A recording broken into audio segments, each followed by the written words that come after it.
नमस्कार। आज आम लिंगराज मंदिर विषय जानिबा। मंदिर मालिनी सहर भुवनेश्वर रे लिंगराज मंदिर अछि। एहा हेउछि सर्वपुरातन पवित्र शैवपीठ। 6ठ शताब्दी रे ललाटेन्दु केसरी एही मंदिरर निर्माण कार्य आरंभ करिथिले। 1100 शताब्दी रे जजाति केसरी एही मंदिरर निर्माण कार्य शेष करिथिले। एही मंदिर बिंदुसागर बा बिंदु सरोवर कूलरे अवस्थित। पुराण रे वर्णित अछि भगवान शिवशंकर काशी विश्वनाथरु तांकर प्रिय स्थान एकाम्र क्षेत्र को आसुथिले।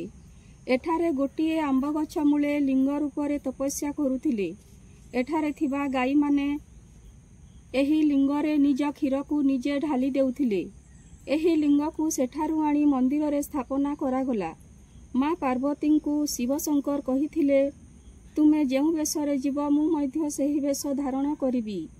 थरे माँ गोपालुणी बेशरे क्षीर ढालुथिबा गाई मानंक पाखकु जाई सेमानंकर जत्न नेले। एही समय रे शिवशंकर गोपाल बेश धारण कले। एही मंदिर रे ब्रह्मा विष्णु महेश्वर तीन देवता रूपे शिव पूजा पांती। लिंग मानंकर राजा लिंगराज होइथिले मध्य लिंग ऊपर को देखा न जाई मूर्ति तले लिंग अवस्थित अछि। एहा हेउछि शिला ब्रह्म। धन्यवाद।